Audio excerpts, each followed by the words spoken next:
काट कूट बन रहा है, खोद खाद करो धरती में, कितना खोदो, कितना आप प्रहार करो, कुछ भी करो, धरती इतने सहनशील है, इतने सहनशील है कि वो कभी किसी को मना नहीं।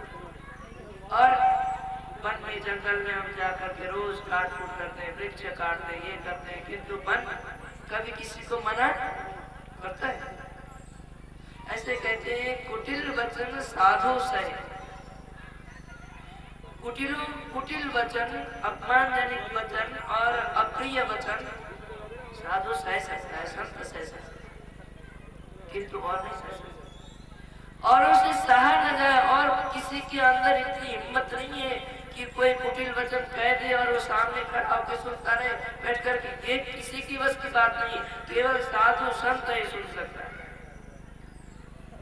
इसलिए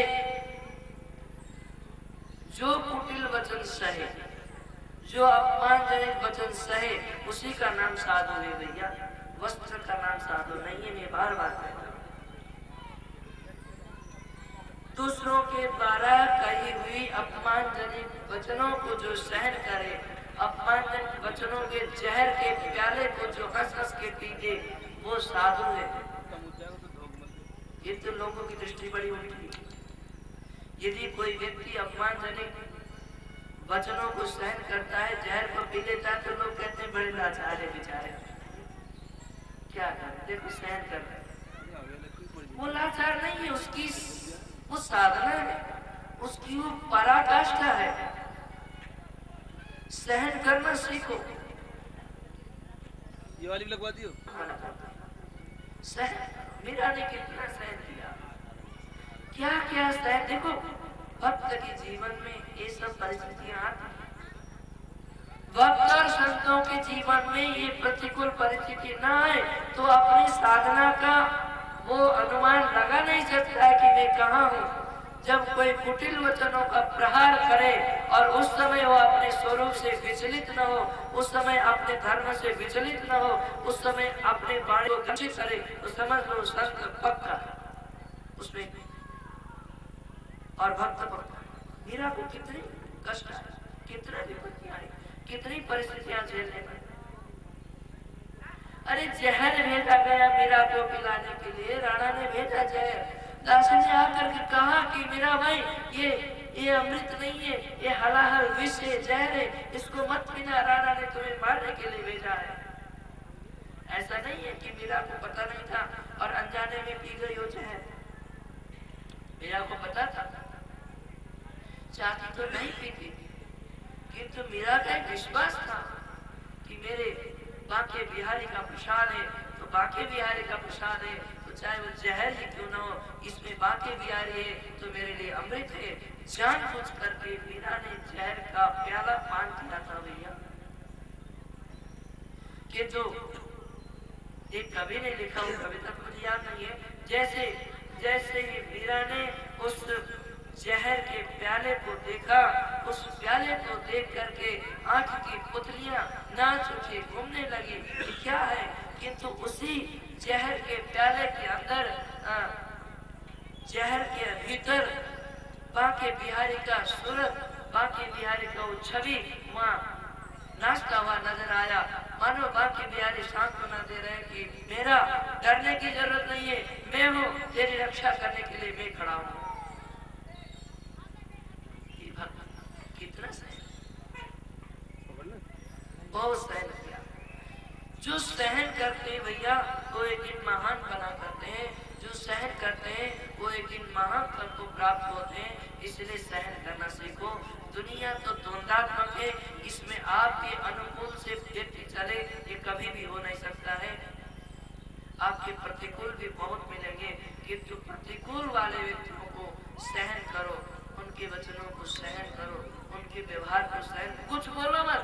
भगवान कहते तू सहन कर, एक दिन मैं खड़ा हूँगा बोलने के लिए, तू मत बोल। हमारे से यही गलती होती है, कोई एक गाली देता है तो हम 10 गाली देते हैं। भगवान कहता है जब तू ही चतुर मेरे से है तो मेरी क्या आवश्यकता है, बोली मेरी क्या आवश्यकता।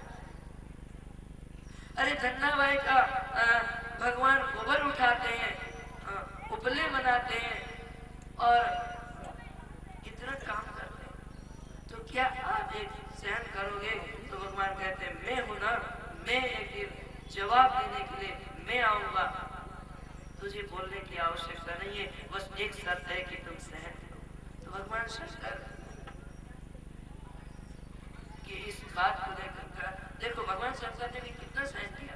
दक्ष ने बहुत गालियां देने लगे। अरे आते ही दक्ष बोलने लगा, जैसे ये भगवान शंकर को बैठा हुआ देखा तो आते ही सबसे पहले सभापति का भाषण, सुनो सुनो सुनो सभी सभापतियों सुनो। और सब देवता चुप है। भाई सभापति का वक्तव्य तो अंतिम में होना चाहिए। अभी आते आते ही सभापति जी बोल रहे हैं, इसका अर्थ है कि कोई न कोई विशेष बात तो होगी ही। श्रूयतां महर्षयो में, श्रूयतां ब्रह्मर्षयो में, सहदेव सहाग्रय साधूनां ब्रवतो वक्रम। का देखो बात सुनो, इन शब्द के समाज में एक असभ्य यहाँ आकर के कैसे बैठ गया। अब तो सब लोग एक दूसरे को देखने लगे, भैया दक्ष किसकी ओर इशारा कर रहा है, यहाँ दक्ष को कौन कौन असभ्य दिखाई पड़ रहा है। दक्ष बोला इधर उधर क्या देखते हो, ये देखते नहीं शंकर को, ये देखो राम राम राम। अरे कभी सभ्य लोगों के साथ बैठा होता तो सभ्यता सीखता ना। हमेशा भूत प्रेतों के संग रहता है, भूत प्रेतों के साथ वास करता है, ये तब इसके कहां से सभ्यता है? देखो अरे भैया तालाब में एक मछली गंदा हो तो सारे तालाब को गंदा कर देता है। इसलिए अयम ही लोकपालानां यशग्नो निरपत्रपः, ये हम लोकपालों का यश को धूमिल करने वाला है, ये बंदर का आंख वाला है। अनेक प्रकार के संत ने कहा कि ठीक ही कहता है, अयम ही लोकपालानां यशग्नो निरपत्रपः। कहते दक्ष ने ठीक ही कहा कि हम लोकपालों के यशों को धूमिल करने वाला। जैसे आप समझ लो कहीं मंत्री जी की सभा लगी हो और सभी लोग मंत्री जी की जय जयकार कर रहे हो, उसी समय प्रधानमंत्री आ जाए तो क्या होगा? बोलो जय श्री कृष्ण। तो क्या होगा? मंत्री जी की जय जयकार कोई करेगा? है? मंत्री जी को छोड़ देंगे, उनको दो कौड़े का समझ करके सब प्रधानमंत्री की ओर दौड़ जाएंगे।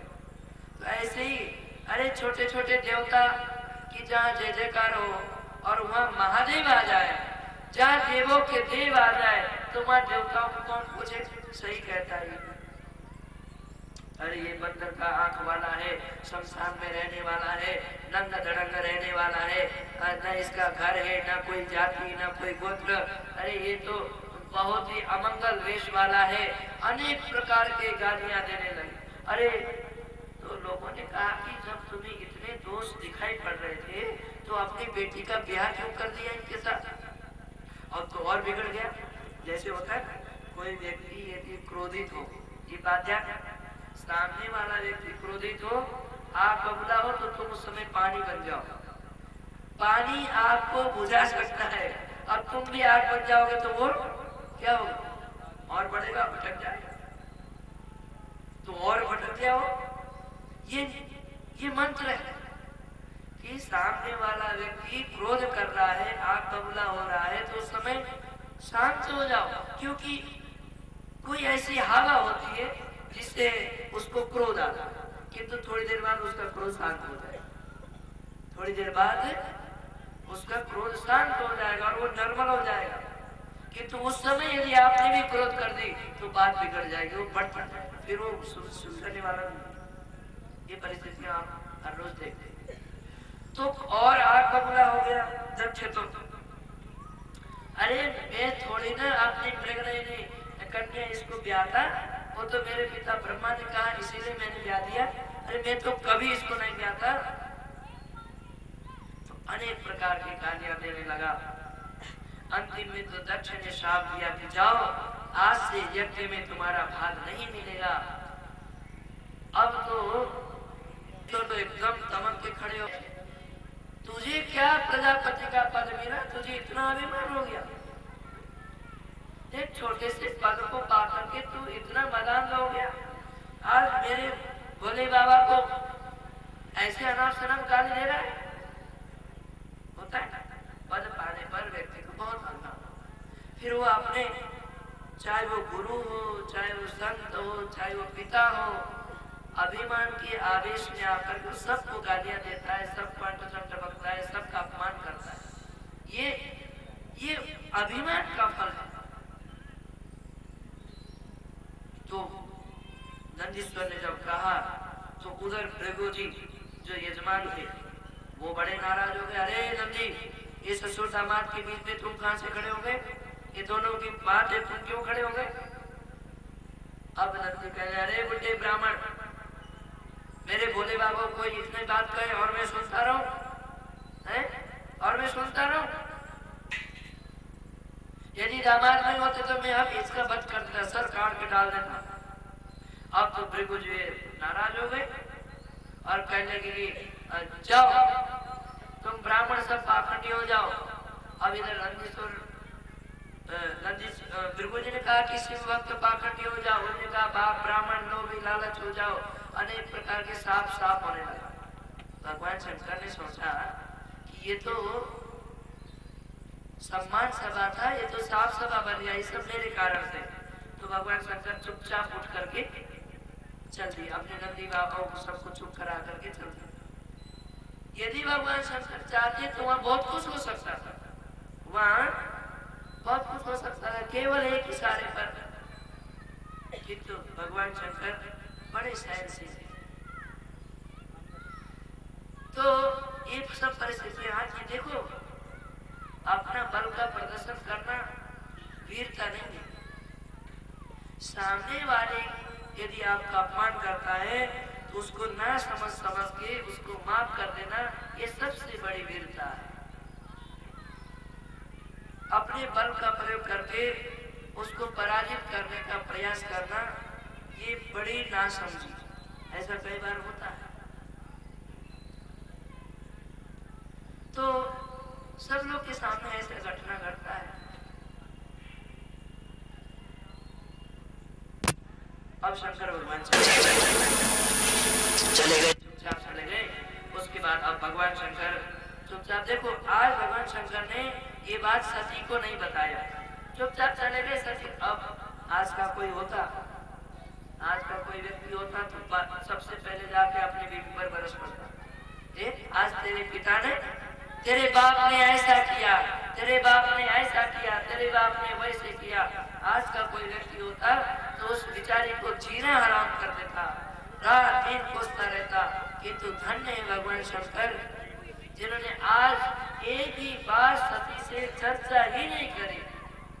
जो हो गया सो हो गया भैया, चर्चा क्यों करना है। अब ऐसे चलता रहा। दक्ष ने देखा कि जब से मेरे साथ दिया है तब से कोई यज्ञ हवन नहीं करा रहा है, तो दक्ष ने एक बड़ा विशाल यज्ञ का आयोजन किया हरिद्वार में। सभी देवताओं को निमंत्रण भेजा, सभी देवता आए, किंतु भगवान शंकर और माता सती को निमंत्रण नहीं मिला, क्योंकि अपमान करने के उद्देश्य से यज्ञ किया गया था। एक बात भैया ध्यान रखना, आप कोई यज्ञ अनुष्ठान आदि करो, वो दूसरों को अपमान करने की इच्छा से करोगे तो कभी सफल होने वाला। सर्व कल्याण के लिए यज्ञ करें, आप सर्व कल्याण के लिए अनुष्ठान करें, सबके शांति के लिए अनुष्ठान करें तो सफल हो जाएगा। यदि उसके अंदर किंचित मात्र भी दूसरे का अपमान करने का भाव है तो कभी भी यज्ञ सफल नहीं हो सकता है। यज्ञ कराए। अब जैसे सती, देखो जब घर में दो भाई का लड़ाई होता है ना, तो पड़ोस वाले बड़ा आनंद लेते हैं। आज सबको पता है देवताओं को कि सती और शंकर भगवान को नहीं बुलाया गया, किंतु सभी देवताओं का अभिमान कैलाश के ऊपर से जा रहा है। और जगह से अन्य मार्ग से जा सकते थे, किंतु नहीं, मजे लेना, आनंद लेना है। जैसे सुबह से ही शाम, सुबह से ही विमानों के गड़गड़ाहट सती ने देख सुना तो सती ने इशारा किया, बहन कहाँ जा रही हो, इस साल कुंभ तो है नहीं, हरिद्वार की तरफ क्यों जा रही हो। तो देवियों ने इशारा किया, अरे बहना तुमको पता नहीं है, अरे तुम्हारे पिताजी के यहाँ इतना विशाल यज्ञ हो रहा है, तुमको पता नहीं, तुम ये अभी घर में बैठी हो, मायके न जा रही। अब तो सती को आश्चर्य हुआ कि मुझे पिता ने क्यों नहीं बुलाया, किंतु जाने की इच्छा है। आज भगवान शंकर के पास आकर के हाथ जोड़ के सती ने प्रार्थना की कि प्रभु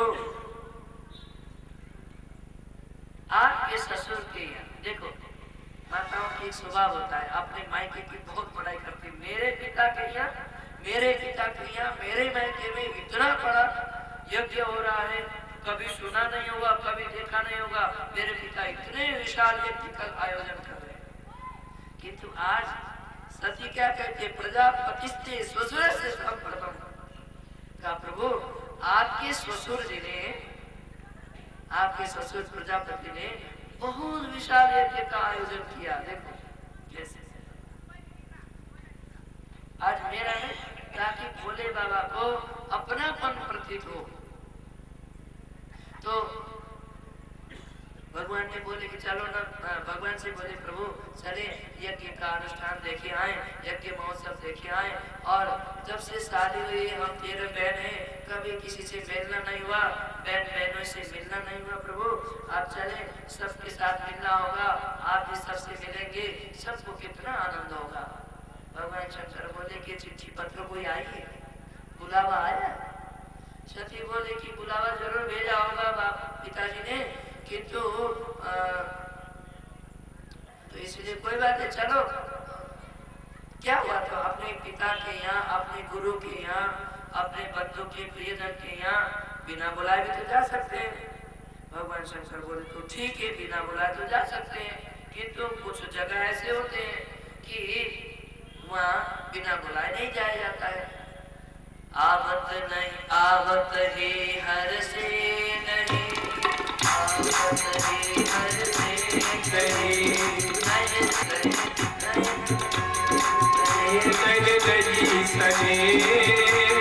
तुलसी तहान जाइए, तुलसी तहान जाइए, जहाँ कंचन बरसे तुलचन बरसे में हो श्याम कंचन बरसे में। भगवान शंकर ने कहा कि देखो देवी, आवत ही हर्षे नहीं, आते हुए देख करके वो यदि हर्षित न हो, नैन स्नेह से परिपूर्ण न हो, तो वहां नहीं जाना चाहिए। चाहे कंचन बरसे, चाहे सोना का ही बारिश हो जाए, चाहे सोना की बारिश बौछार हो, फिर भी वहां नहीं जाना चाहिए। अरे उनको देख करके हमारे हृदय में आग लग जाए और हमें देख करके उनके हृदय में आग लग जाए, ऐसी जगह में जाने से क्या फायदा होगा। आज सती को सारा वृत्तांत सुना दिया, जो बहुत साल पहले घटी थी न घटना, उदक्ष और भगवान शंकर की ये मनमुटाव का आज बताया शंकर भगवान ने। आज तक भगवान शंकर ने बताया नहीं, क्योंकि भगवान शंकर विष नहीं उगलते। भगवान शंकर तो जहर को पीने वाले हैं, अपमान के घूंट को पीने वाले हैं, तिरस्कार के घूंट को पीने वाले हैं, उसको उगलने वाले नहीं। इसलिए आज सती को बताया कि ऐसी ऐसी हुई थी देवी, इसलिए वहां जाना ठीक नहीं है। सती बोले कि प्रभु बहुत साल हो गए, वो भी भूल गए होंगे, आप भी भूल जाइए, अब वहां जाते ही सब ठीक हो जाएगा, मैं पिताजी को समझाऊंगा। कहले देवी मैं तो नहीं जाऊंगा, तुम्हें जाना है तो खुशी से जाओ। अब देवी कहले अच्छा हम तो जा रहे हैं, निकल जाती है, थोड़ी दूर पहुंचती है, फिर सोचती कि कहीं भोले बाबा नाराज ना हो, फिर आकर के भोले बाबा को मनाने लगती है, पैर दबाने लगती है, फिर जाती है अच्छा मैं जा रही हूँ, होती है ना एक रोज, अच्छा मैं जा रही हूँ, फिर जाती है, फिर तो फिर भोले बाबा की याद आती, फिर वापस आती। भोले बाबा के पास आती है तो मायका का प्रेम खींचता है, जब थोड़ा दूर जाती है तो भोले बाबा की याद फिर सची को खींच करके ले आती है। तो ऐसा करते ऐसा लग रहा था, सुखदेव भगवान कहते सती दो सी दिखाई पड़ रही, एक निकलती हुई, एक जाती हुई, एक आती हुई। अब अंतिम में भगवान शंकर भी समाधि लगा के बैठे, जब सती दूर जाती